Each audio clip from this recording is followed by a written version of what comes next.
100% তুমি দুঃখী হবা। আছে রস না আছে তস। আসসালামু আলাইকুম, আমি রিয়াদ মাহমুদ আর এখন আছি মিরপুর 12 পল্লবীতে। এটা হচ্ছে বাফেট লঞ্চের নিচে আমার বন্ধু শিশিরের ওয়েডিং সেরেমনি উপলক্ষে এখানে আসা। আর আমি আপনাদেরকে এই ভিডিওতে দেখানোর চেষ্টা করব এই বাফেট লঞ্চে তারা আসলে কিরকম মিল প্রোভাইড করে। সো আপনারা ওভারঅল একটা আইডিয়া পাবেন বাফেট লঞ্চের মিলগুলো কেমন হয়। সো সাথেই থাকেন, দেখতে থাকেন। বন্ধু তোমরা সবচেয়ে কাছে ইমেল তো মোহাম্মদপুরে না, ইমেল তো মোহাম্মদপুরে আয় না। শুভকু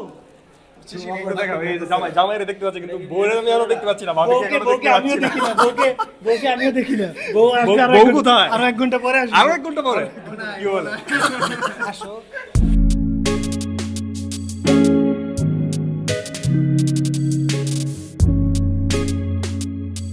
ভাই, সত্যি কথা বলতে একটা গোপন কথা বলি ভাই, যখন থেকে বন্ধু দাওয়াত দিচ্ছে যে বাফেট লঞ্চে আসবে তখন থেকে আমি না চিন্তা করে রাখছি যে বাফেট লঞ্চে যাবো, মানে 3-4 বার যদি না খাইতে পারি তাহলে ব্যাপারটা আমার পোষাবে না। আমি জানি না অন্যদের ব্যাপারটা কি।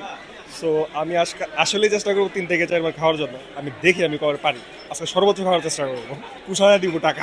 মোটামুটি একটা কনফিউশনে পড়ে গেছি কোথায় প্লেট আর কোথায় হচ্ছে ওয়াশরুম, আমি কোনোটাই খুঁজে পাইতেছি না। সো মোটামুটি একটা প্যারার মধ্যে পড়ে গেছি, এখন খুঁজে বের করতে হবে আগে ওয়াশরুম কোথায়। ভাই আপনাদের যদি আরো কোনো আইডিয়া থাকে যে কোন সিকোয়েন্সে আমি খাইলে অনেকক্ষণ খাইতে পারবো, অনেকগুলো আইটেম খাইতে পারবো, আপনারা অবশ্যই কমেন্ট করে জানাবেন। ভাই লিটারেলি এখানে আসছি সবাই দেখছি চামচ দিয়ে খাইতেছে, বাট আমার চামচ দিয়ে খায় কোনোভাবেই অভ্যাস নেই ভাই। আমি চামচ দিয়ে খাইতে কোনোভাবেই স্বাচ্ছন্দ্য বোধ করি না। আর আমার সাথে যে আসছে সে বলতেছে সবাই চামচ দিয়ে খাইতেছে, হাত দিয়ে খাবো। আমি বলছি সবসময় কালচারালি ট্রেডিশনালি হাত দিয়ে খাওয়া অভ্যাস, স্তব্ধবোধ করার কিছুই নাই, অবশ্যই হাত দিয়ে খাবো।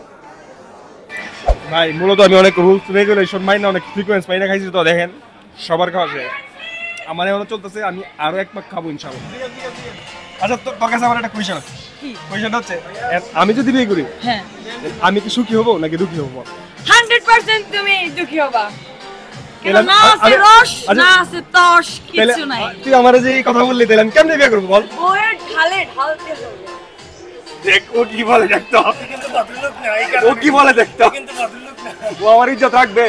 আমাদের টাইম আছে 4টা পর্যন্ত, অলরেডি যা খাবার খেয়ে ফেলছে, কিন্তু ডেজার্ট আইটেম আর কিছু আগে বাইরে গেছে। সময় খুবই কম, মাত্র 30 মিনিট আছে। এই 30 মিনিটের ভিতরে বাকি যা কিছু আছে সবকিছু কভার করতে হবে। আমি চিন্তা করছি তাদের টাকাটা আমিও শুরু করে দিই। সো ধরো ফাইনালি 3 ঘন্টা সময় প্রায় শেষ হয়ে যাচ্ছে, আমরা খাইতে খাইতে খাওয়ার উপরে আছি। তো এখন হচ্ছে লাস্ট মুহূর্তে ডেজার্ট খেলাম। আর এখানে আপনি সব ধরনের খাবারই পাবেন। আমি যদিও স্পেশালি হান্ডি বিফটা বেশি খাইছি, মাটন ছিল, বিরিয়ানি আইটেম ছিল, চিকেন ছিল, এরপর আপনার অনেক ফ্রাই আইটেমও ছিল। আমি খাইতে খাইতে একবারে টায়ার্ড হয়ে গেছি বন্ধু। তবে একটা জিনিস, এখন কিন্তু প্রায় টাইম শেষ। সো এখন আপনাদেরকে আমি টাইম দিতে পারছি না। এখন আবারও আমার কিছু আইটেম আমি খেতে পারি কিনা আমি এখনো ট্রাই করবো, আমি কিন্তু ছেড়ে দেওয়ার লোক না। সো এই পর্যন্তই থাকছে আজকে, টাইম কিন্তু শেষ, আর 15 মিনিট আছে। কথা বলার এখন সুযোগ নেই। সবাই ভালো থাকবেন, আল্লাহ হাফেজ।